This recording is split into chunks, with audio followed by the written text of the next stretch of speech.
Evangelho de João, nós vamos ler capítulo 5,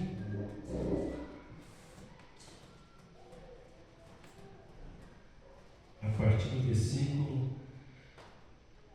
de número 1. Como nós estamos aqui em poucos números, eu vou ler e os irmãos aí acompanham as suas Bíblias para a glória do nome do Senhor. Evangelho de João, capítulo 5, a partir do primeiro versículo, diz assim: o tema aqui é a cura de um paralítico de Betesda. Diz assim: depois disso, havia uma festa onde os judeus e Jesus subiu a Jerusalém. Ora, em Jerusalém, próximo à porta das ovelhas, um tanque chamado em hebraico Betesda, ao qual tem 5 alpendres.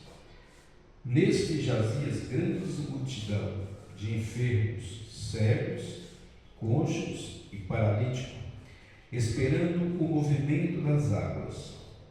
Porquanto um anjo descia em certo tempo ao tanque e agitava a água, e o primeiro que ali descia, depois do movimento da água, sarava de qualquer enfermidade que tivesse. E estava ali um homem que havia 38 anos, se achava enfermo. E Jesus, vendo este deitado, e sabendo que estava neste estado, havia muito tempo, disse-lhe: queres ficar são? O enfermo respondeu: Senhor, não tem homem algum que, quando a água é agitada, me coloque no tanque, mas enquanto eu vou, desce outro antes de mim. Jesus disse: levanta-te, toma a tua cama e anda. E logo aquele homem ficou são. E moveu-se e tornou a sua casa e partiu. E aquele dia era sábado. Então os judeus disseram àquele que tinha sido curado, e sabendo que não era lícito levar a cama, ele respondeu-lhe: aquele que me curou, ele próprio disse: toma a tua cama e anda. Perguntaram-lhe, pois, quem é o homem que te disse: toma a tua cama e anda? E o que fora curado não sabia quem era, porque Jesus se havia retirado. E em razão daquele lugar houve grande multidão. Depois Jesus encontrou-o no templo e disse: eis que já está são, não peques mais, para que não te suceda alguma coisa pior.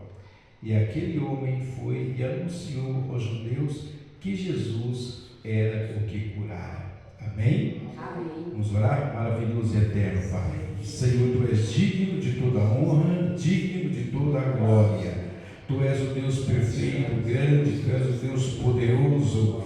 É diante do Teu nome que nós estamos aqui, ó Pai. Tu és o soberano entre as nações, Tu és o Cristo, o verdadeiro Filho de Deus. Para nós estamos diante de Ti nesta hora. Senhor, fala conosco, porque estamos de posse, Pai, da maior autoridade, ó Pai, espiritual, que é a Sua palavra. Senhor, fala conosco, porque nós precisamos de ouvir e entender, aleluia, o Teu Evangelho, que nós te pedimos para a honra e a glória do Teu Filho amado Jesus. Assim seja no Teu nome. Amém e amém, Senhor Jesus. Podeis tomar assento.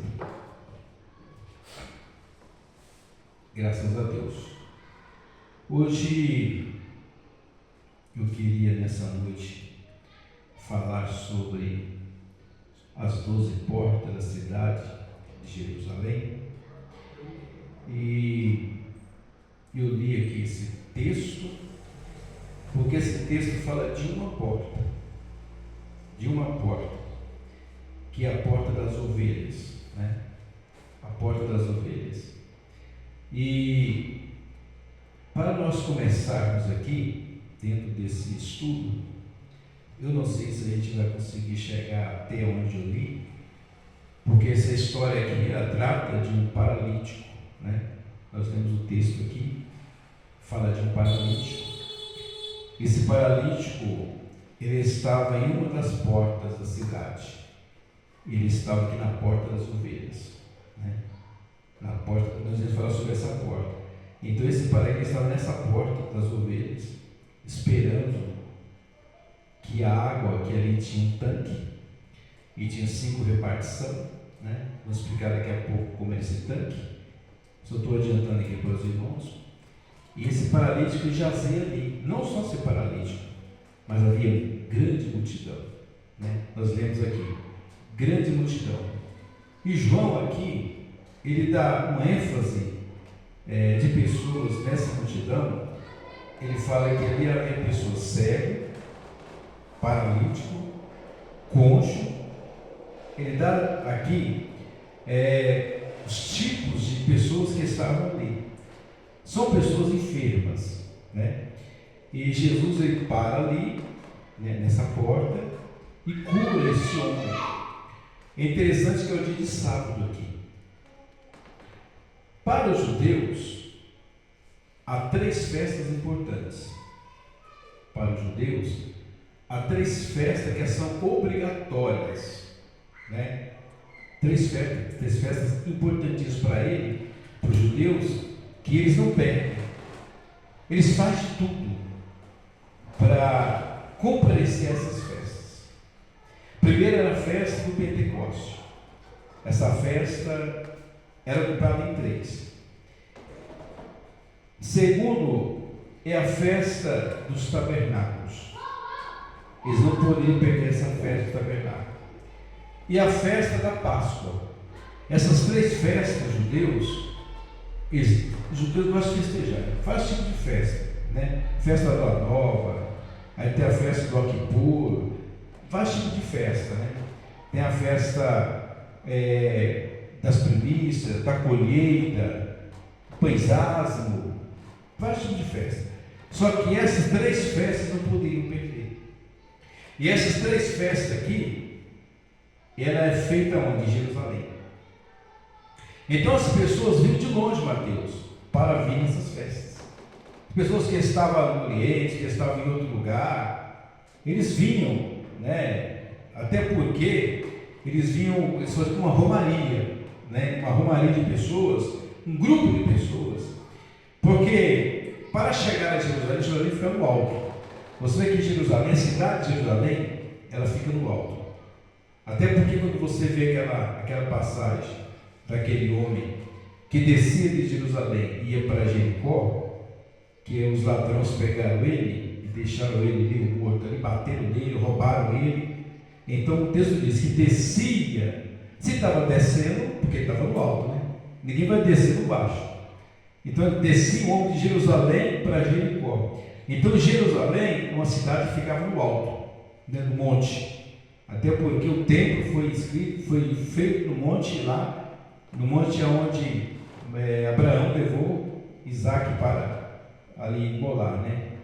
Mas pois bem, então essas 3 festas são super importantes. E o que as pessoas faziam? Na data dessas festas, eles faziam aquelas romarias, pessoas de outro lugar, e eles passavam pelo deserto para chegar aqui. Então o que acontece? E a travessia do deserto, eles, para evitar,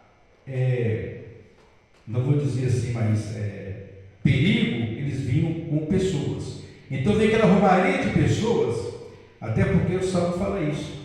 Se você ver o Salmo, né, pelo 126, fala sobre isso, né? O Salmo do Romeiro, que é o Salmo que fala de romaria, que as pessoas juntam aquelas pessoas e vão para a cidade. Ali vão agradecer e vão adorar o Senhor nessas festas. Então eles saíram, aquele grupo de pessoas vinham para essas festas. E aqui não é diferente. Era uma festa que está tendo aqui. E eles, aquele grupo de pessoas, eles fazem o quê? Vamos lá para Jerusalém. Vamos para o templo, né? Para nós adorar o templo. Então o que acontece? E essas 3 festas eram as festas principais que existia em Jerusalém. Então, todo judeu ele tinha que participar dessas festas. Tá? Aqui diz que depois disso havia uma festa, olha, entre os judeus. E Jesus subiu a Jerusalém. Você vê que Jesus ele sobe. Ali entendemos que aquele homem estava descendo para Jericó. Aqui Jesus estava em Jericó, ele estava subindo para a festa. Eles iam o quê? Para Jerusalém. E aqui era Jesus e os discípulos. Estavam subindo para Jerusalém. Para quê? Para a festa. Não é isso? Para a festa do templo. Interessante que, quando eles chegam lá, primeiro, Jerusalém aqui, é a cidade de Jerusalém, ele tem 12 portas. 12 portas. Essas 12 portas aqui, elas simbolizam as 12 tribos de Israel. As 12 tribos de Israel. Você sabe que quando Josué, ele passa o Jordão, diz que no meio do Jordão, quando ele está no meio do Jordão, ele fala o quê? Ele fala para que o povo pegue 12 pedras, né? 12 pedras, né? O Jordão baixou e eles pegaram isso é 6 e 6, 6 para cada tribo, que são 12. Então eles pegam ali 12 pedras. Então o que acontece? Então, as 12 portas, elas simbolizam as 12 tribos de Israel. Tem 12. Você vê, irmãos, que o escritor João aqui, essa leitura que nós lemos aqui, é o único evangelho que narra essa história do paralítico de Betesda. Você não vê em Mateus, você não vê essa passagem aqui em Marcos, você não vê em Lucas, você só vê aqui em João. Por que só em João?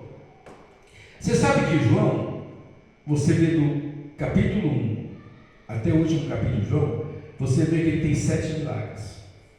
Os outros são inúmeros milagres. Só que em João aqui, esse livro de João, ele não enfatiza muito o milagre. Ele enfatiza mais o que? Mais a palavra. Mais a palavra. Por quê? Porque Mateus, ele escreve para os judeus. O foco de Mateus é os judeus. E eles precisam de ver milagre para crer em Cristo, né?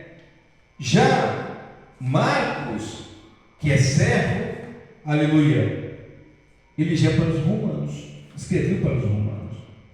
Já Lucas é uma carta que ele escreve para os gregos. E João é uma carta universal, é uma carta que abrange todo o evangelho. Então é uma carta que tem poucos milagres aqui. Não tem muito milagre como Mateus, como Marcos, como Lucas. João é o evangelho que tem poucos milagres, mas tem muita escrita, tem muita palavra. João é da visão que dá mais ênfase à palavra. Por quê? Porque a cura, irmão, você pode receber uma cura agora, mas amanhã você vai ficar doente de novo. Vai ter que ter outra cura. Por quê? Porque a doença, ela vem desde quando o homem peca. Adão. Nós não é para sofrer. Nós não éramos para sofrer. Né? Depois que o homem peca, então devastou a humanidade. Então você vê, aí a pessoa pensa assim, né, irmão, essas vezes, né? É porque eu estou na igreja, por que eu estou sofrendo? Né? Quantas pessoas que você vê que é crente são cegos? Quantas pessoas que você conhece que são crentes estão na cadeira de roda? Não é verdade? Por quê? Por que ele não faz milagre? É porque ele não quer fazer. Não é porque não pode fazer, é porque não quer fazer. Nós temos um cantor, Cleiton Queiroz, que ele é cego, ele não tem o olho. Só tem aquele buraco, ele não tem a bolota do olho. O olho, ele não tem isso. Fechado, você não vê nada. Ele só tem aquele buraco, não tem olho. Aí você vê, está por aí cantando, louvando a Deus, ele gravou CD, toca bateria, toca não sei o que, ele é violão, o camarada é fenômeno nos instrumentos aí. E por que Deus não faz milagre? Então, o fato de nós às vezes estar com problema de saúde, ou tipo a irmã Juliana que está lá fazendo cateterismo, tipo a irmã Ruth e outros irmãos, irmão, é o ciclo da vida. A coisa principal em nós é a salvação. E a nossa salvação tem que estar garantida. Tem que estar garantida. Hoje você pede uma oração, a cura, mas amanhã vai ter outro problema. Infelizmente, vamos conviver com isso. Mas a enfermidade, ela nunca pode nos abater. Nunca pode nos abater. Eu estava falando com o Mateus um dia desse aqui, já vou voltar aqui na palavra. Estava falando com o Mateus um dia desse aqui, eu estava vendo na internet, e aquele pastor, que escreveu lá, que é o da Bíblia Chet, Russell, Philip Chet, o nome dele. Então ele é uma pessoa, já faleceu, 2 anos atrás parece que ele faleceu.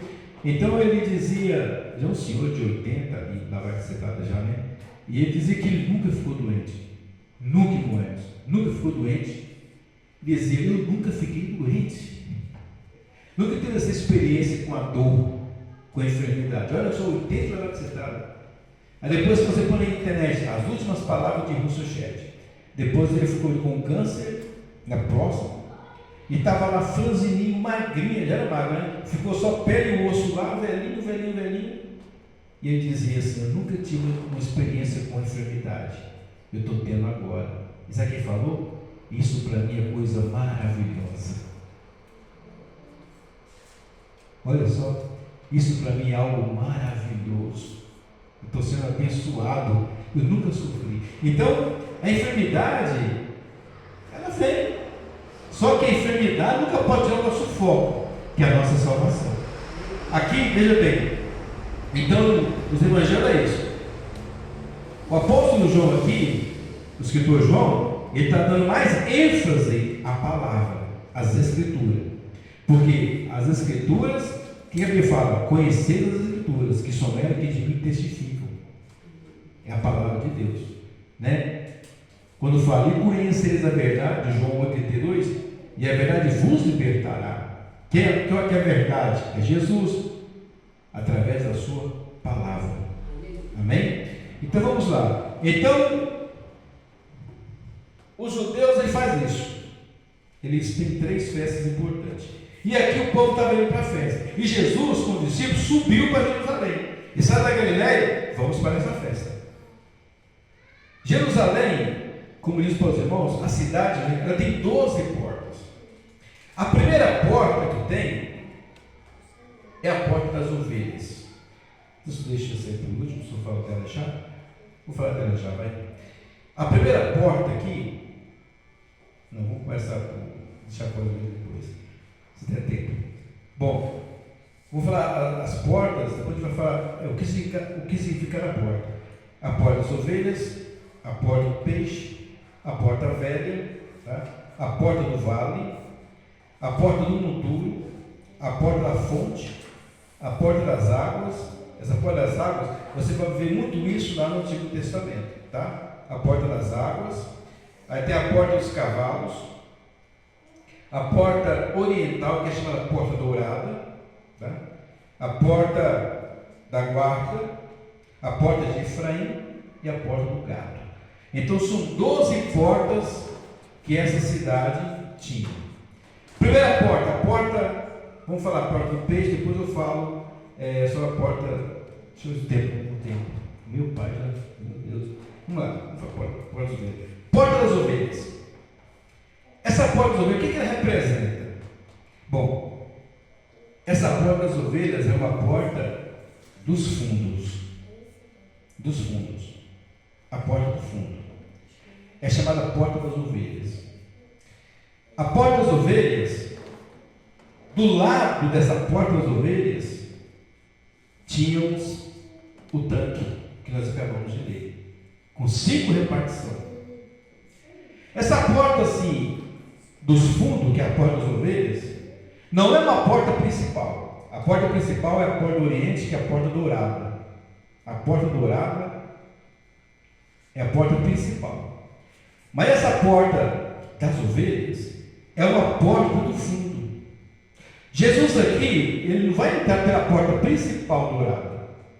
Ele está ali para entrar na porta dourada, na porta do Oriente, porque a porta dourada vai lá de frente com o templo. Aí o que ele faz? Ele sai com os discípulos e vai pela porta do fundo, lá na porta das ovelhas. A porta dourada é grandona, a porta das ovelhas é 1,5 metro. Por que sim? Porque quando foi feita a cidade, segundo conta a história, eles tinham uma repartiçãozinha lá, aquele quintal. O que vamos fazer ali? Faz uma portinha lá. E vamos fazer ali uns tanques. O que acontece?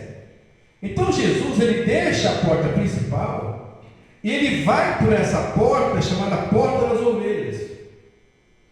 Quando Jesus, ele abaixa, se inclina para passar por essa porta.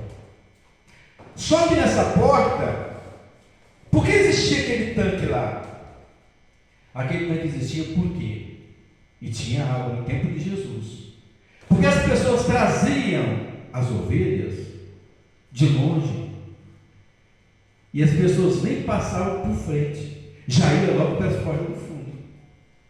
Imagina eu carregando uma ovelha, passar logo por dentro. Não, passava pelo fundo, entrar por essa porta. Por quê? E aquele tanque, para quê? Para quando eu chegasse na minha ovelha, as pessoas pegavam ali, quem cuidava, pegava a ovelha e molhava a ovelha. Para quê? Porque a lã da ovelha ficava molhada.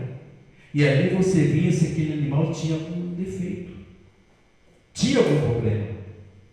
Por isso que eles faziam isso. Eles traziam e molhavam ali na água, para depois aquela pessoa, para depois matar ali no matador. Essa porta fala sobre sacrifício, sobre as ovelhas. Matavam ali as ovelhas, aquelas que você viu que eram aceitas para o sacrifício. Então Jesus ele faz, ele abaixa um pouco e entra por essa porta. Quando ele entra por essa porta, ele está de cara com uma outra multidão.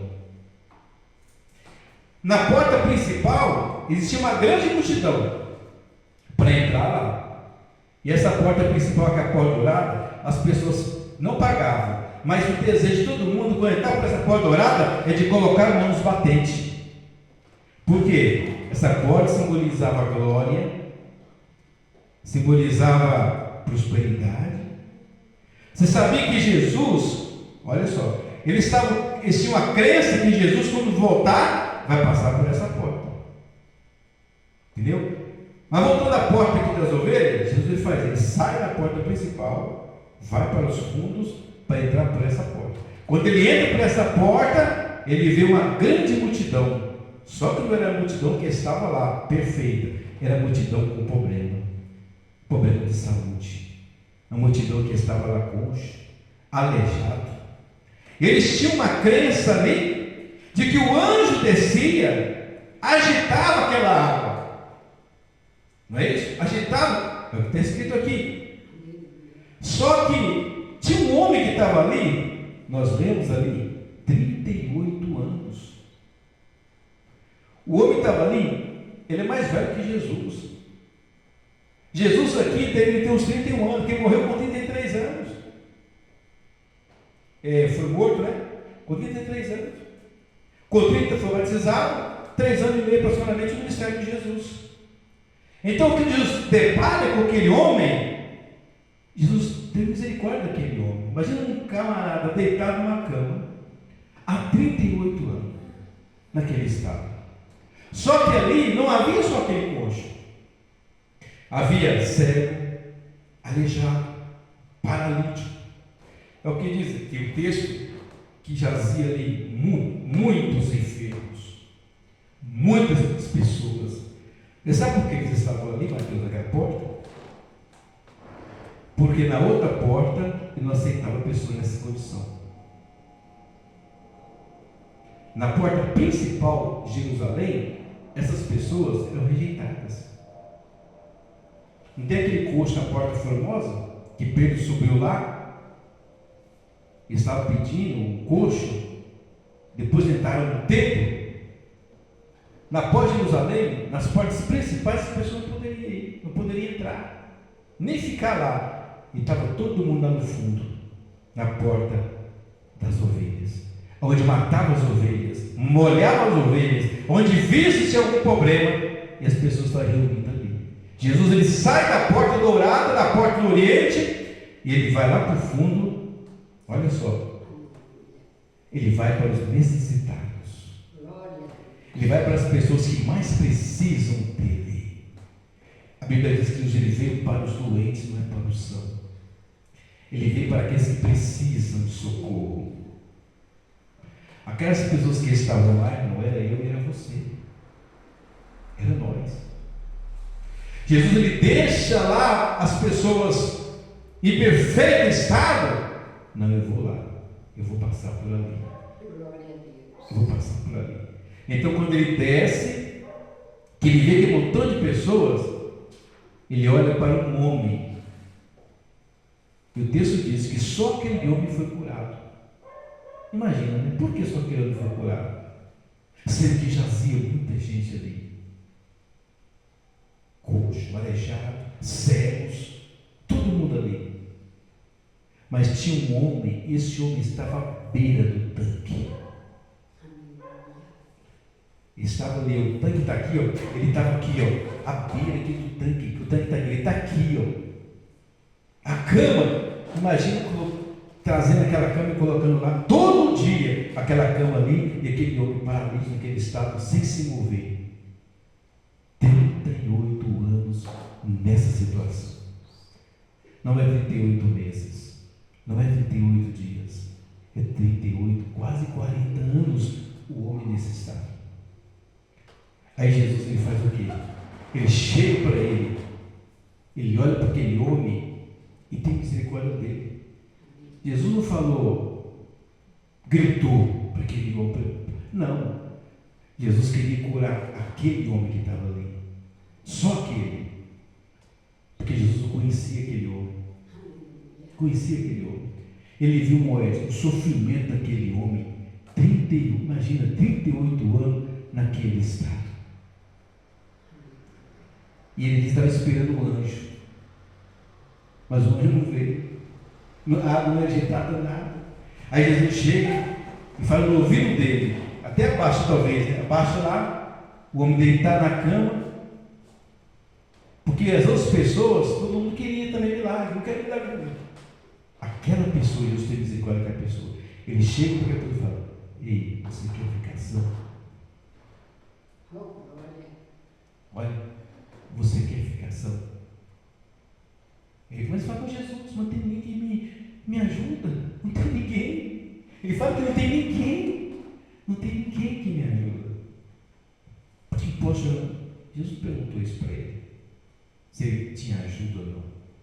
A pergunta de Jesus é: você quer ficar são? É essa a pergunta que ele faz.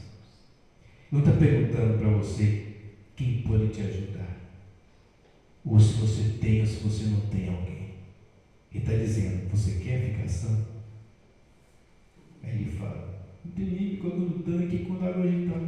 Tá bom, levanta, pega a tua cama e vai. Glória a Deus. Na mesma hora, Aleluia. o homem levanta, pega aquela cama, firmou os pés e foi embora para sua casa. Glória a Deus. E Jesus, ele entra no templo. Vamos lá. Então essa é a porta das ovelhas. A primeira porta. A porta das ovelhas por quê? Era a porta do matador, do abatimento de ovelhas. Ali as ovelhas eram batidas ali, eram mortas ali. Por isso que Jesus, ele tipifica a ovelha. Ele passa por ali. Porque ele sabia que ele ia morrer um dia para dar vida por nós. Como ovelha muda, Isaías fala que ele foi levado ao matador. Então ele passa por ali. Oh, glória! Então a morte dele libertou. Existia outra porta, a porta do peixe. Essa porta do peixe é a porta de comércio, onde as pessoas ficavam ali vendendo seus peixes, fazendo seu comércio, na porta da cidade, na porta de Jerusalém.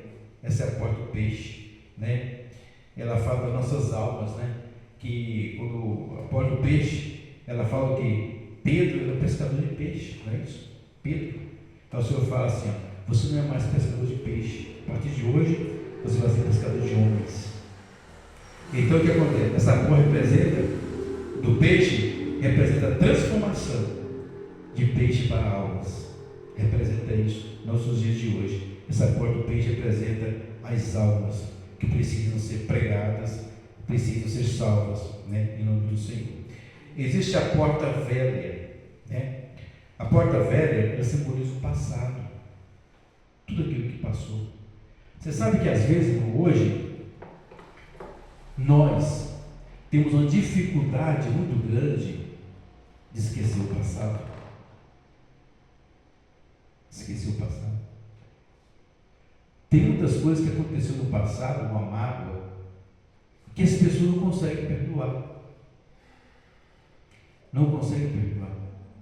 E às vezes isso aí atrapalha o nosso presente, atrapalha a nossa vida. A porta velha representa isso, passado. As pessoas querem trazer as coisas do passado para o presente. E isso não é muito bom para a gente. A Bíblia diz que as coisas velhas passaram, tudo se fez novo. Quando você aceita Jesus, tudo é novidade, tudo é novo. Interessante que às vezes a gente, amados irmãos, meu passado não foi muito bom não, eu lembro do meu passado. Quantas pessoas que têm um passado aí, se o camarada traía a mulher traía o camarada e tal, bebia, jogava. E às vezes o que pesa mais hoje em nós, às vezes é uma intriga que você cometeu lá no passado. E hoje você não consegue liberar o perdão para você sepultar aquilo que muitas vezes está no nosso coração. Isso atrapalha o nosso presente.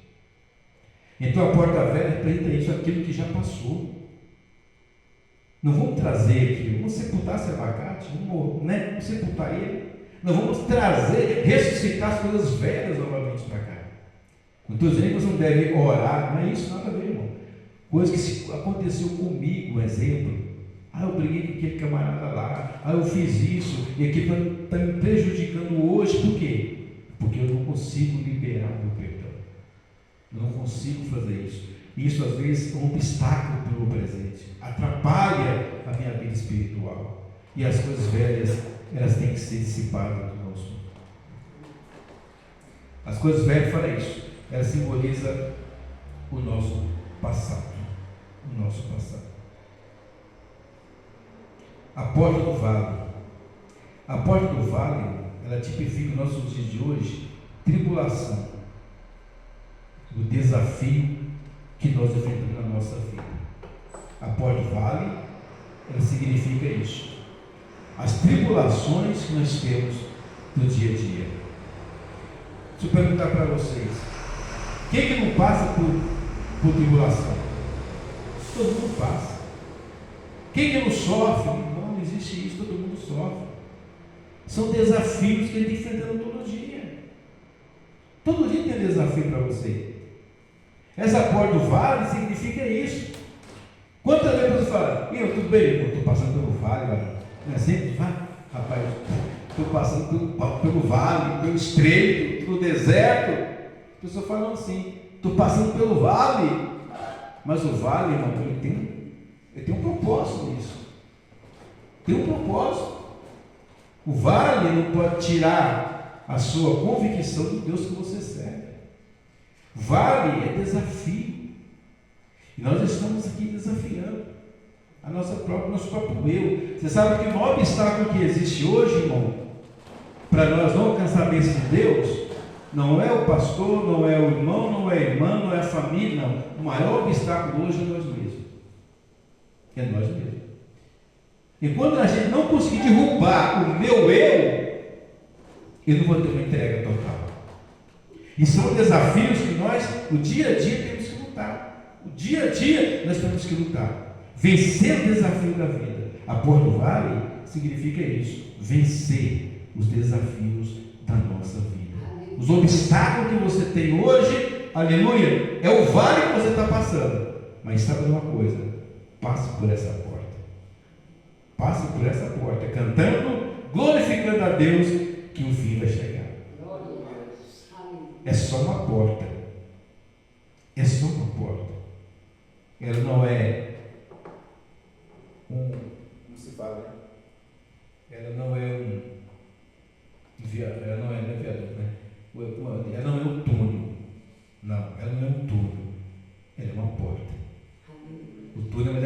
passar, né? Nós pegamos o túnel aí do metrô, né? Entrou lá no túnel, ali no cara na Armênia, você vai sair só não sei na onde. Então, porta é porta. Aleluia. Então você passa por essa porta.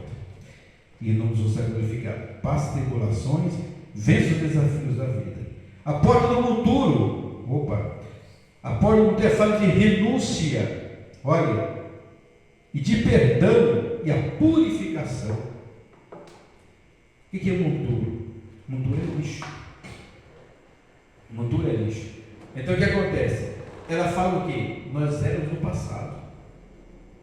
Nós éramos esterco, lixo. Nós éramos pessoas pecaminosas. Pessoas que ninguém dava nada para a gente. Rejeitados. Mas o Senhor fez o quê? Nos purificou. Nos tirou do monturo e colocou em cadeira de príncipe.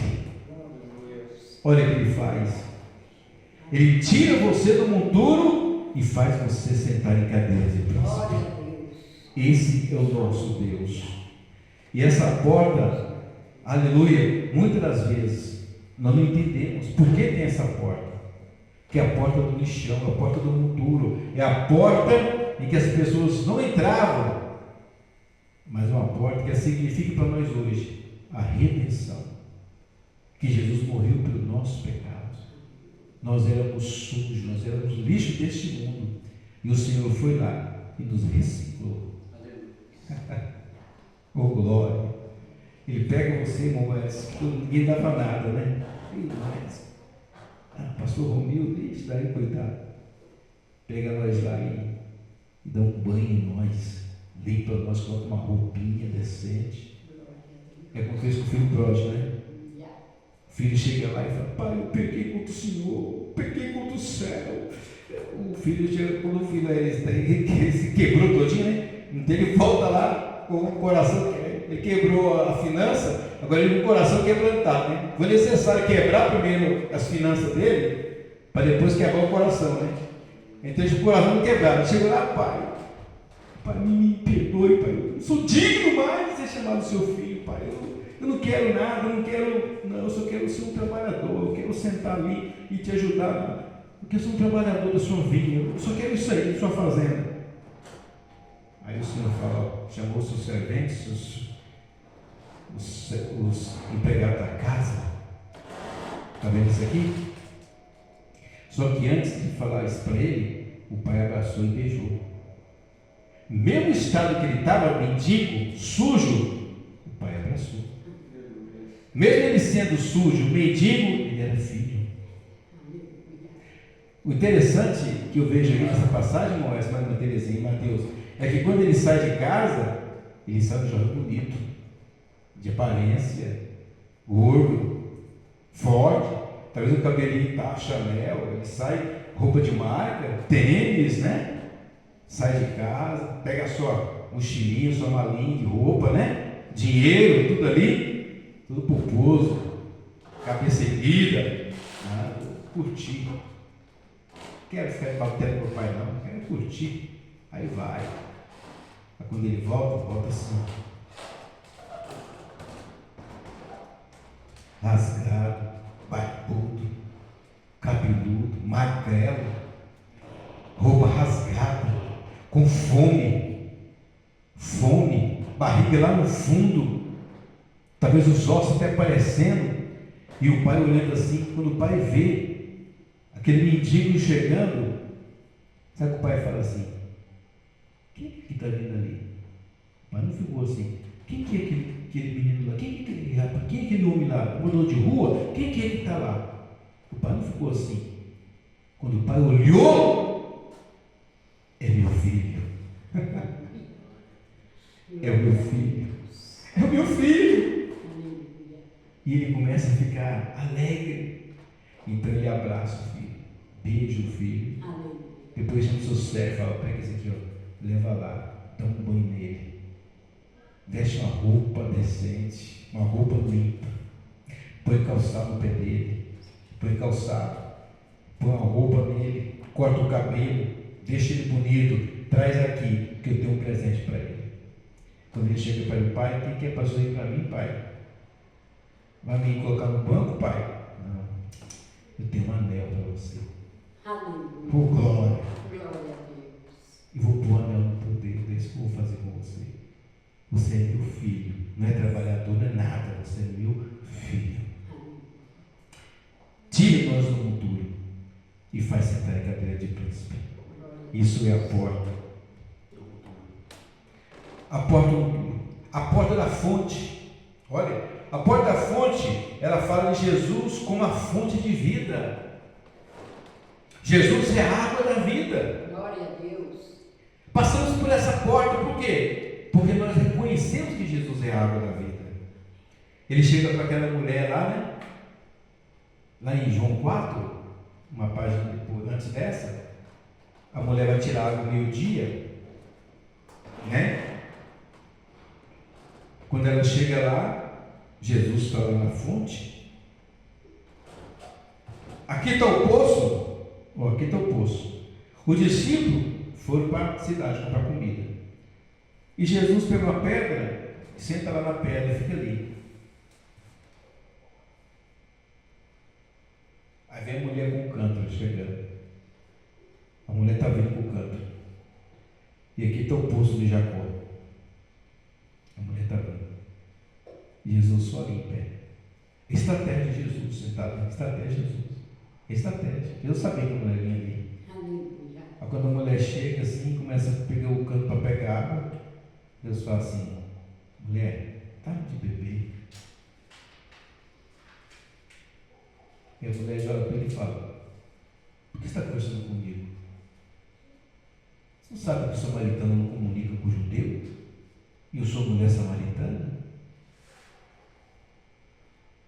Por quê? Você me impede de beber? Nós não dialogamos, a gente tem. Nossos pais brigaram. Então a gente conversa. Aí Jesus fala para a mulher: mulher, se você soubesse quem é que está te pedindo água,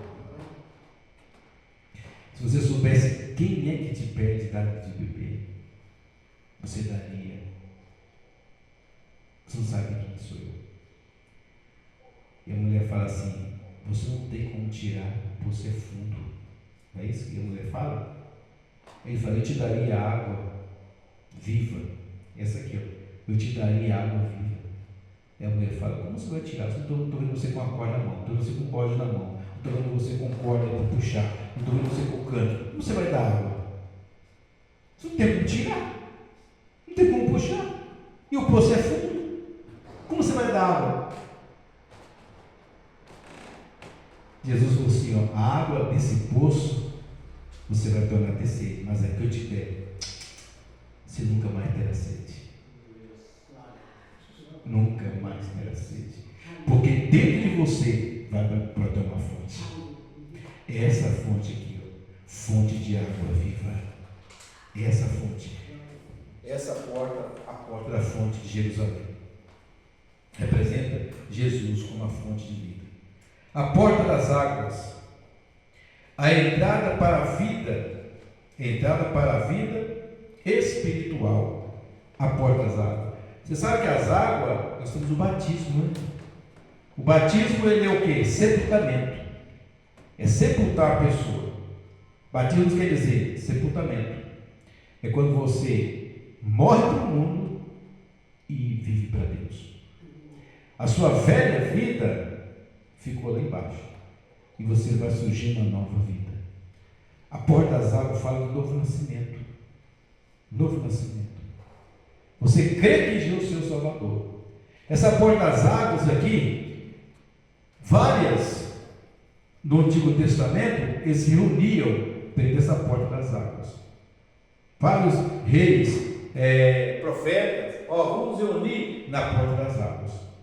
Então essa porta das águas aqui é a porta que representa a entrada para a vida espiritual, ou seja, a morte de Jesus para nos dar vida e vida eterna, que é a porta das águas, no mundo espiritual. A porta dos cavalos, ela fala sobre o poder da autoridade de Deus. Vou correr aqui, né? Os cavalos falam da autoridade de Deus. Você sabe que em Apocalipse, lá fala que o Senhor está no cavalo, e na sua coxa está escrito fiel e verdadeiro. Então o cavalo, a porta dos cavalos, representa a autoridade do Senhor, que Ele é autoridade, né? Ele vai vir montar no seu cavalo para buscar o Rei dos Reis e Senhor dos Senhores. Com a sua coroa de glória, Ele virá buscar a sua igreja. Olha só, um grande exército, né? Falo também aqui dos cavaleiros do Apocalipse, né? Cada um tem uma, né? Representa uma situação. Então, as portas dos cavalos representam a autoridade de Jesus, né? Aí tem aqui, ó, a porta do Oriente, que é a porta dourada. Essa porta, não dá para falar sobre ela, lá já li. Essa porta dourada era a porta principal da cidade. E era a maior porta. A maior porta. Dourada porque era toda de ouro. E todas as pessoas que visitavam a cidade queriam passar por essa porta. Por que por essa porta? Porque essa porta ela dava de frente ao templo. Porque a cidade ela tem 12 portas. E as 12 portas são os muros da cidade. Então as pessoas entravam por um portão maior que a porta do lado, que é a porta do Oriente, que é a porta principal. Para quê? Para eles, todos queriam colocar a mão nos umbrais das portas. O desejo deles é colocar a mão. Porque essa porta representava prosperidade, representava grandeza. Essa porta representava, assim, poder, prosperidade, saúde, riqueza. Todas as pessoas queriam passar por essas portas. A porta dourada, que é a porta do Oriente. Onde é que Jesus também estava na fila para entrar por essa porta. Só que ele sai da fila, não vou entrar por aqui. Eu vou lá para o fundo, que eu vou entrar pelas ovelhas. Então essa porta aqui representa a maior porta, a principal, que todos que vinham trazer seus animais, que vinham para a festa, eles queriam colocar a mão e ser próspero, ser bem-aventurado. Você sabia que essa porta não existe mais? Por que não existe? Fecharam essa porta. Fecharam essa porta, por quê? Porque os muçulmanos eles criam que Jesus ia voltar e ia passar por essa porta. Só que fizeram o quê? Fecharam a porta e fizeram o quê? Fizeram ali um cemitério em Jerusalém. Tem um cemitério nessa porta principal. Por quê? Eles sabem que Jesus é nazireu. Então a gente não pode tocar em morto. Só que quando Jesus voltar, a Bíblia diz que vai colocar o pé lá no Monte das Oliveiras. E vai fender, vai abrir um canto para o outro. E aquele cemitério ali, as pessoas vão ressuscitar para a glória do nome do Senhor. Ele vai entrar por aquela porta, louvando todo por Deus. Glória a Deus. Então, essa porta era a porta principal do templo de Jesus, que era a porta de Jerusalém, que é a porta dos muros da cidade. A porta principal. Essa dá para acabar. Aguenta um pouquinho só, tá? Vamos acabar já. Posso terminar aqui, vamos deixar para outro dia. Bom, a porta principal é essa, a porta, era o que? A porta da esperança, né? Da vida. Essa porta dourada é a porta que mais pessoas almejavam entrar, né? E Jesus também vai entrar por essa porta. A porta do Oriente, que é a porta dourada. Tem a porta da guarda. A porta da guarda, ela fala de vigilância. Fala de vigilância. A Bíblia fala vigiai e orai. Então essa porta ela fala de vigiar e fala de orar. Em prol da nossa fé. Então o que acontece? Temos que orar. Tem um salmo que fala assim: se o Senhor não edificar a cidade, então vigie o sentinela. O sentinela é o quê? É aquele guarda que está ali guardando a cidade. Então a porta que dá guarda, para a gente hoje, no espiritual, representa a vigilância, a oração. É isso aí, essa porta. Se o crente não ora, irmão, ele é uma presa fácil para Satanás. Se o crente não vigia, é uma presa fácil para Satanás. Não adianta nada ficar aqui orando e não vigiar. Não adianta ela fazer campanha e não vigiar. Não vai acontecer nada. E se eu vigiar também e não orar? Eu tenho que vigiar e tenho que orar. As duas coisas. As duas coisas. Vigiai e orai. Para quê? Para proteger a nossa fé.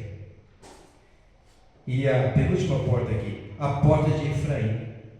A porta de Efraim, ela representa o quê? Ela representa o destino do povo de Deus. É para onde a gente vai. Representa o destino da igreja. Para onde é que você vai? Vamos para o céu, irmão. A nova Jerusalém que o Senhor fez na glória. É para lá que a igreja vai. Vamos passar por essa porta. Aleluia, a porta de Efraim. É o destino do povo de Deus, né? E a última porta, a porta do gado. Eita, essa porta é a porta do sacrifício. É a porta da renúncia. É a porta da submissão. É a porta do gado.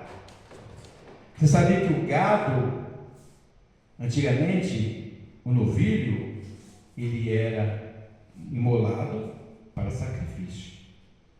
Hoje a porta do gado, ela representa o quê? A minha submissão. Tem pessoas, irmãos, que não é submissa a ninguém. Não é submissa ao pastor, não é submisso a irmã que dirige, não é submisso a ninguém. Eu sou. É como está lá aos Coríntios, né? Paulo fala, né? Tem uns que falam que é de Apolo, outros falam que é de Paulo, outros falam que é de Cristo, outros falam que é de Pedro. É um grupinho. Essa porta do gado é falar de submissão. Eu tenho que ser submisso ao meu pastor, submisso aos meus superiores, eu tenho que ser submisso à igreja. Sobretudo, submisso a Cristo. Eu não obedeço ao pastor, eu só obedeço a Cristo. Deus, eu só obedeço ao teu pastor que está vendo. Tu vai obedecer a Cristo que você morrer? Não tem como, né? É como o João fala, né? Se eu digo que eu amo Moés, né? Eu não amo Moés, mas eu amo a Jesus. Como eu vou amar a Jesus se eu não amo Moés? Eu estou vendo ele e Jesus eu não estou vendo. Então eu sou mentiroso. O João fala sobre isso. Então essa porta aqui do gado, ela fala de submissão, fala de sacrifício. Essa porta. Qual é o sacrifício que nós fizemos hoje? Passando por essa porta, ela fala de renúncia. Como eu vou ser uma pessoa abençoada se não me renuncio a mim mesmo? Se eu não chego perante o Senhor com o coração quebrantado? Até a nossa oração. Não precisa chegar e falar assim: Senhor, tu sabe que eu faço isso. O Senhor está lá olhando. Às vezes nós chegamos diante de Deus, ao invés de chegar com humilhação, chegar com o coração quebrantado, chegar humilde, nós chegamos de cabeça erguida. É como aquele homem que foi orar lá, os dois, né? O publicano e o outro lá, e o fariseu. O fariseu chegou lá e falou: Senhor, eu estou de tudo isso, Senhor, eu faço isso, Senhor, eu oferto, Senhor, eu oro, Senhor, eu jejum. Daqui a pouco o outro que estava lá, o publicano, ele está a cabeça baixa assim, e fala: meu Deus, tem misericórdia de mim, eu sou pecador. O cara do lado dele com tanto elogio, né? Se exaltando tanto, e o publicano assim: Senhor, tem misericórdia de mim, eu sou um pecador. Daqui a pouco eles desceram do monte. Aí Jesus falou: aquele ali foi edificado. Porque o outro tem as suas qualidades. Tudo que você faz, irmão, olha, tudo que você faz aqui na terra, se o teu coração estiver naquilo, é para você. Sabe qual é a diferença do boi para a ovelha? É que o boi você conduz, a ovelha segue. Essa é a diferença. O boi você pega no espeto lá e vai lá para o boi. Vai.